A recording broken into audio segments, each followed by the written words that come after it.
दोस्तों, बहुत बहुत स्वागत है आपका हिंदी मीडियम के नंबर 1 चैनल स्मॉल क्लासेस में। जैसा कि जानते हैं, मेरा नाम सुनील चौधरी है और पिछली क्लास के बहुत अच्छे रिस्पांस मिले जिसमें पूजा ने बहुत अच्छे सबके आंसर बताए। सर, मोनोसैकेराइड, डाइसैकेराइड और पॉलीसैकेराइड में अंतर।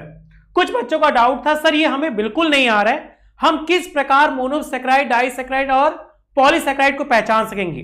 तो उसके लिए बिल्कुल मत घबराइए, जल्दी से कॉपी निकाल लीजिए। हम 2-2, 3-3 एग्जाम्पल आपकी कॉपी में लिखवा दे रहे हैं। अगर मे भी हाफेली में एमसीक्यू में है तो आप मेरे बच्चों बहुत अच्छे से कर लीजिएगा। आज जो हम बात करने वाले वो लेक्चर 3 की, लेकिन उसके पहले लेक्चर 2 की टॉपिक पर चर्चा होगी। अगर हम लेक्चर 2 की बात करें तो सबसे पहले हमने क्या पाया, मोनोसैकेराइड, डाइसैकेराइड और पॉलीसैकेराइड में अंतर। सबसे पहला क्वेश्चन बच्चों का यही था, सर एक बार मोनोसैकेराइड के एग्जाम्पल को डिस्कस कर लिया जाए। तो जल्दी से कॉपी निकाल लीजिए। अगर मोनोसैकेराइड की बात करें हम, तो मोनोसैकेराइड में जो सबसे पहला आता है वो आता है ग्लूकोज। याद करिए, ग्लूकोज, फ्रक्टोज, याद आ रहा है, और गैलेक्टोज। अगर बात हो मोनोसैकेराइड की तो ग्लूकोज, फ्रक्टोज और गैलेक्टोज। सर डाइसैकेराइड का क्या एग्जांपल होगा, तो बिल्कुल लिख लीजिए, डाइसैकेराइड का एग्जांपल होगा sucrose, lactose, maltose. Sucrose, lactose और माल्टोज। ठीक है। एक और कौन, पॉलीसैकेराइड। तो जल्दी से पॉलीसैकेराइड के एग्जांपल लिख लीजिए, starch, cellulose, glycogen. Polysaccharide, starch, cellulose और ग्लाइकोजन। इसके बाद हम लोगों ने डीएल विन्यास देखे थे। हमने आपको फ्रक्टोज के डीएल विन्यास करने को दिया था, ग्लूकोज का डीएल विन्यास हम बता चुके थे। तो चलिए यहां तक क्लियर है। हमारे बच्चे बहुत अच्छे हैं, सबने अपने होमवर्क करके दिखाई, ये मुझे बहुत अच्छा लगा। इसके अलावा कुछ ऐसे भी बच्चे हैं जो बीच में छूट गए, तो बेटा बिल्कुल मत घबराइए, जल्दी से आ जाइए। क्योंकि आपको लग रहा है कि क्लासेस थोड़ी डिले चल रही, तो बिल्कुल मत घबराइए। थोड़ी सी प्रॉब्लम की वजह से हम लोग की क्लास जो है वो डिस्टर्ब हो गई थी, लेकिन आगे से ऐसा नहीं होगा, प्रॉमिस कर रहे हैं। ठीक है। उसके बाद हम लोगों ने डिस्कस किया था ग्लूकोज और फ्रक्टोज। ग्लूकोज और फ्रक्टोज के निर्माण की विधि देखा था, जिसमें किण्वन की क्रिया देखी थी और जल अपघटन के द्वारा पाया था, और भौतिक गुणधर्म। और हम लोग स्टार्ट कर दिए थे क्या, एमिनो अम्ल। लेकिन कुछ बच्चों के डाउट्स आए कि सर प्लीज आप ग्लूकोज, फ्रक्टोज को एक बार और समझा दीजिएगा। तो बिल्कुल बच्चों, आप लोग की डिमांड पे आज हम ग्लूकोज, फ्रक्टोज की छोटी सी टॉपिक हम बता रहे हैं। आप लोग कॉपी निकाल लीजिए और वहां हेडिंग बना लीजिए, क्या, मेरा फंडा ग्लूकोज और फ्रक्टोज में अंतर। क्या भाई, ग्लूकोज और फ्रक्टोज में अंतर। अगर हम ग्लूकोज, फ्रक्टोज की बात करें तो 2 पार्ट में डिवाइड कर दीजिएगा, एक ग्लूकोज और बीच में से कॉलम बना लीजिए, एक कर लीजिए क्या, फ्रक्टोज। अब सवाल, सर ग्लूकोज और फ्रक्टोज का आपने आईयूपीएसी नाम बताया था, उसमें थोड़ी सी गड़बड़ी हो गई थी, जैसा कि पूजा ने इंडिकेट किया था। तो बेटा हमने बताया था कि होता है, बड़े बड़े शहरों में छोटी मोटी घटनाएं होती हैं। अच्छी बात है, ये आप छोटी छोटी बातों को ध्यान दे रहे हैं। और हमारे जितने भी बच्चे पढ़ते हैं, आप लोग से बस एक ही रिक्वेस्ट है कि आप बिल्कुल मन लगा के पढ़िए और बाकी सारी चीजों को भूल जाइए। तो अगर हम इसके आईयूपीएसी नाम की बात करें तो ग्लूकोज का क्या हो जाएगा, कार्बन 6 होते हैं, तो एल्डो 6 पे हेक्स था, तो क्या हो गया, हेक्सोज। बताइए, क्या ये बात दिमाग में बैठ गई। और अगर हम फ्रक्टोज की बात करें तो इसे कीटोन से ले लेते हैं, क्या हो जाएगा भाई, कीटो हेक्सोज। बताइए, क्या ये अंतर मेरे बच्चों को समझ में आया। अब सवाल ये होता है कि सर हम इसमें लिखेंगे कैसे, तो जल्दी से कॉपी में नोट करिए। सबसे पहला बात करेंगे ग्लूकोज की, तो इसका गलनांक, हम लोग के एग्जाम में सबसे पॉपुलर यही पूछता है, गलनांक शॉर्टकट एमपी, मध्य प्रदेश नहीं एमपी का मतलब मेल्टिंग पॉइंट, कितना कितना, याद कर लीजिए, इसका मेल्टिंग पॉइंट है 86 डिग्री सेल्सियस होता है। क्वेश्चन बनेगा ग्लूकोज का गलनांक कितना, तो 86 डिग्री सेल्सियस होता है। अब सवाल दूसरा, फ्रक्टोज, आ जाइए, क्या कोई बता सकता है इसका गलनांक? सेम पॉइंट, गलनांक बोले तो मेल्टिंग पॉइंट कितना होता है बताइए, कोई है? कितना होता है भाई? 104 डिग्री सेल्सियस होता है, याद हो गया? 104 डिग्री सेल्सियस होता है। चलिए, ये हो गया फर्स्ट पॉइंट। उम्मीद करते हैं हमारे सारे बच्चों को फर्स्ट पॉइंट बहुत अच्छे से समझ में आई होगी। अब हम लोग सेकंड पॉइंट की बात करेंगे। अगर सेकंड पॉइंट की बात करें तो यह दक्षिण ध्रुव, यह दक्षिण ध्रुव, ये इसकी प्रकृति है, गुणक यौगिक है। यही क्वेश्चन आया था 2016 के एग्जाम में कि कैसा होता है। तो इसकी जो प्रकृति होती है, ये इसकी प्रकृति है क्या, दक्षिण ध्रुव गुणक प्रकृति होती है। और सवाल होगा कि जब सर ये क्या होता है, तो यह वायु ध्रुव यौगिक होगा,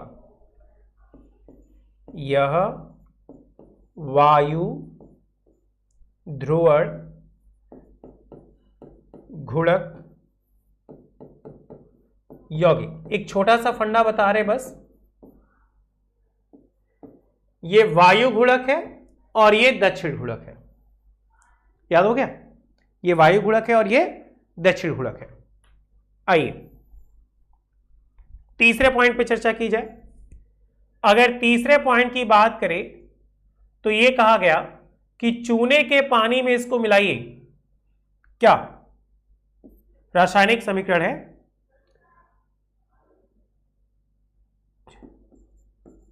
चूना समझते हैं? अभी दिवाली का मौसम है और हम लोग अपने घरों में चूना करवा रहे हैं, तो उसी चूने को लेना है। तो चूने के पानी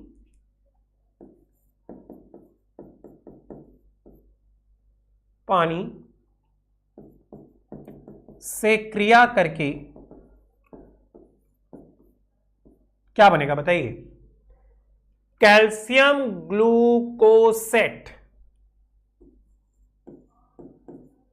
कैल्शियम ग्लूकोसेट बनता है। क्या हो गया?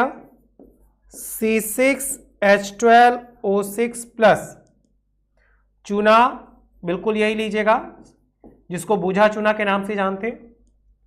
क्या बना? कैल्शियम ग्लूकोसेट। तो वैसे ही बना दो C6H12O6 और ग्लूकोसेट में बस CaO लगा दो।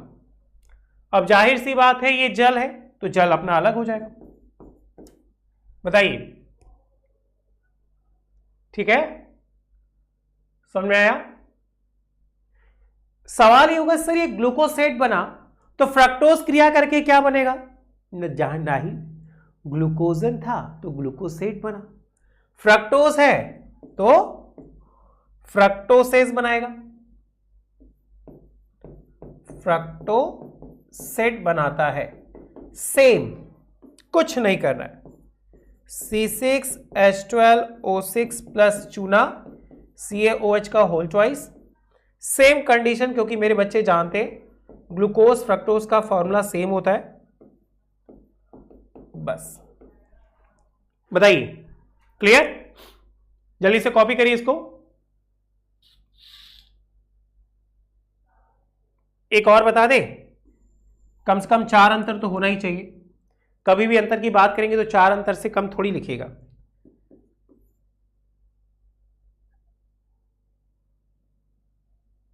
एसिटिक अम्ल, एसिटिक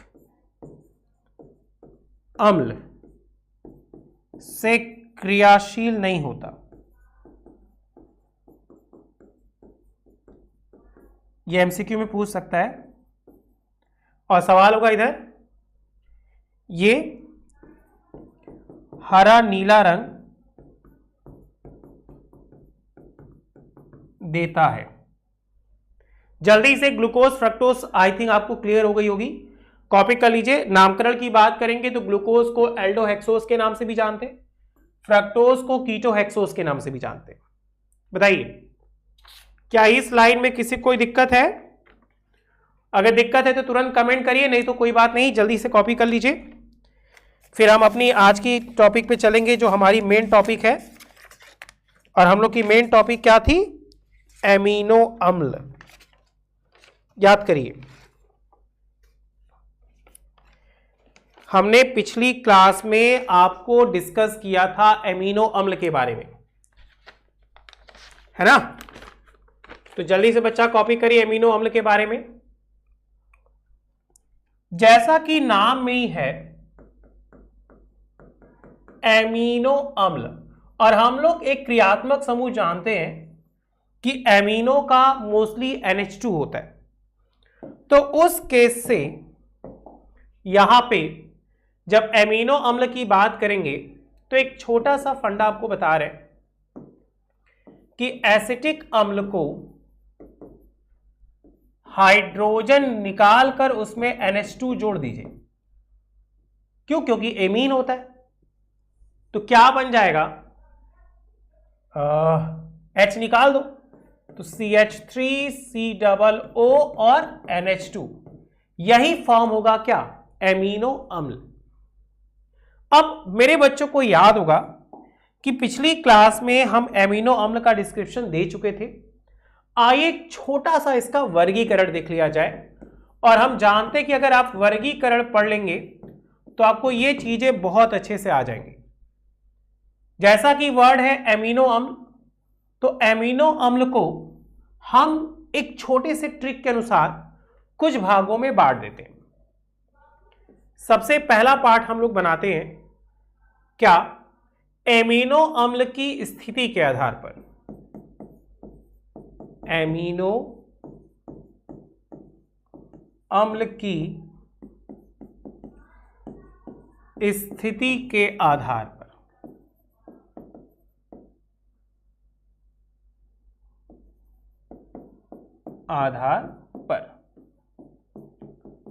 दूसरा क्या था? संरचना के आधार पर। ठीक है, संरचना के आधार पर। अगर ये चार्ट आप समझ गए तो 100% आप एग्जाम में अच्छे स्कोर करके आओगे, ये गारंटी है हमारी। तीसरा, ऐसे 1 2 3 करके कॉपी कर लीजिएगा। क्या? प्रकृति के आधार पर। प्रकृति के आधार पर। और चौथा और अंतिम है बच्चा क्या? कार्य के आधार पर। जैसा कि नाम है एमिनो अम्ल, तो एमिनो अम्ल एक क्रियात्मक समूह NH2।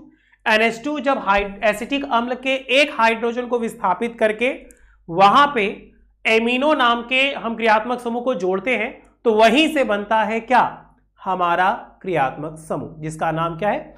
एमिनो अम्ल। बताइए क्या ये लाइन मेरे बच्चों को समझ में आई?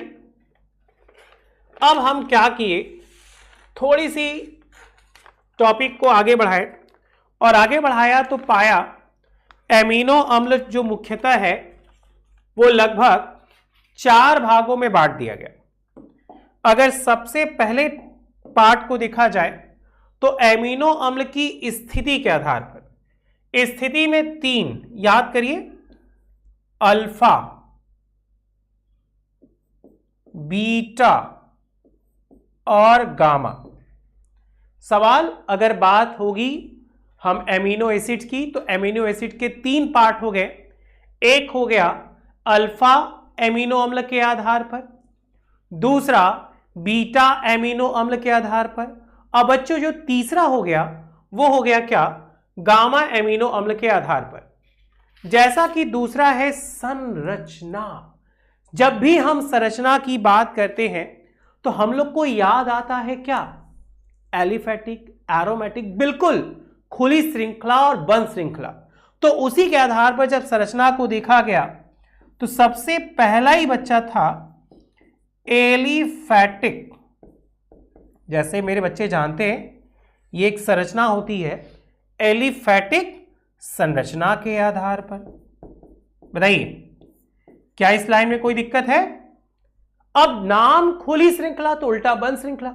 बंद श्रृंखला को हमने क्या याद किया? एरोमेटिक यौगिकों के आधार पर। बताइए, जल्दी से कॉपी करिए, अगर डाउट है तो बताइए। क्या ये दोनों बात समझ आई? एलिफैटिक और एरोमेटिक। अब प्रकृति अगर हम बात करें तो इंग्लिश में कहते हैं नेचर। ये मुख्यतः 3 प्रकार के होते हैं। एक अम्लीय प्रकृति, दूसरा क्षारीय प्रकृति और तीसरा उदासीन प्रकृति। तो अम्लीय, क्षारीय और उदासीन के आधार पर 3 भागों में बांट दिए। और चौथा आपका हो गया कार्य के आधार पर। तो बच्चा जब भी हम कार्य की बात करेंगे तो 2 कार्य होंगे, या तो ऐसे जो हमारे लिए आवश्यक एमिनो अम्ल हो और या तो हमारे लिए अनावश्यक एमिनो अम्ल हो। बताइए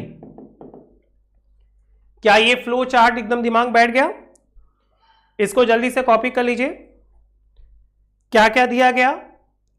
एमिनो अम्ल की स्थिति के आधार पर, संरचना के आधार पर, प्रकृति के आधार पर, कार्य के आधार पर। जब हम बात किए सबसे पहले स्थिति के आधार पर तो 3 थे, अल्फा, बीटा और गामा। आपके पास किताब होगी तो ऑब्जर्व करिए, वहां से बहुत अच्छे समझ जाओगे।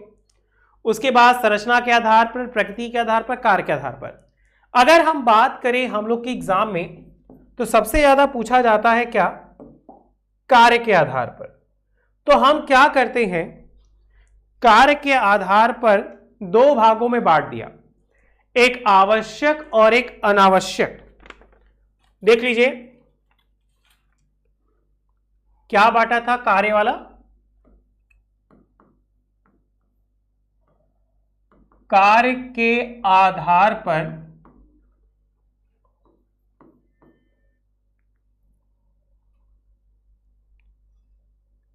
के आधार पर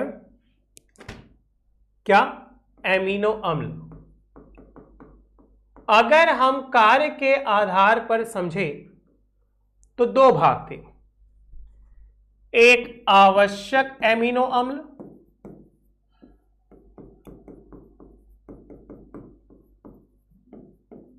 और दूसरा अनावश्यक।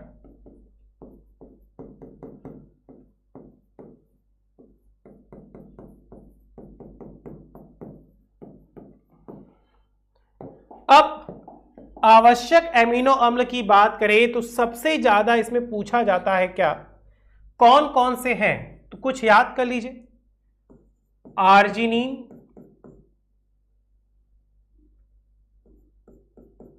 जल्दी से किताब खोलिए, देखिए आपको मिल जाएगा। हिस्टिडीन,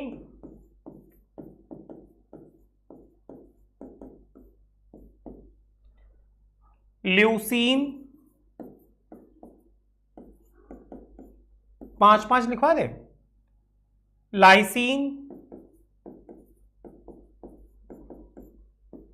1 2 3 4, एक और लिखे ना, आइसोल्यूसिन।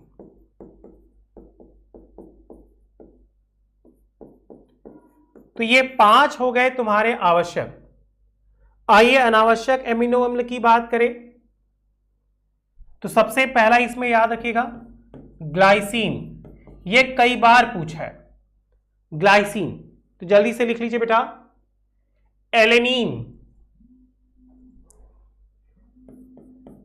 एलेनीन, इसके बाद तीसरा सेरीन।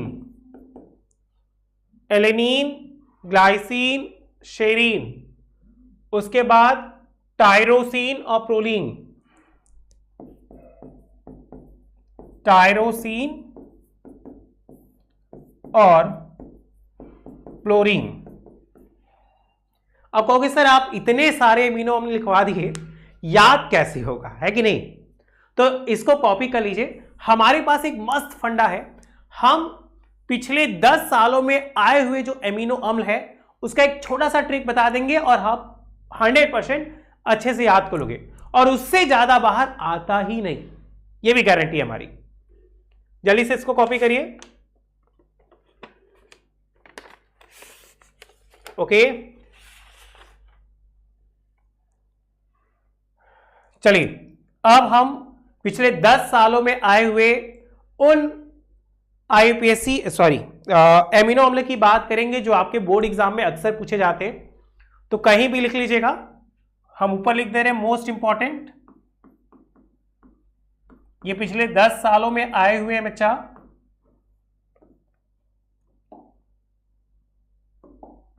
शॉर्ट ट्रिक, हमारा जो फंडा है वो बहुत इजी है, उम्मीद करते हैं हमारे बच्चों को अच्छा लगेगा। टीवी, मिल, पार्ट।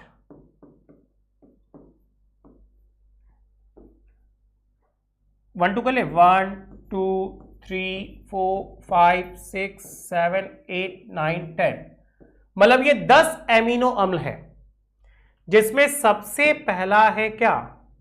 टी, दूसरा वी, तीसरा एम, चौथा आई और पांचवा है एल, छठवां भी एल, सातवां पी, आठवां ए, नौवां टी और 10वां एच। सबसे पहला क्या है? टी। टी से क्या? टी से ट्रिप्टोफैन, याद आया? उसके बाद वी, वैलीन। इसके बाद एम, मैथियोनीन,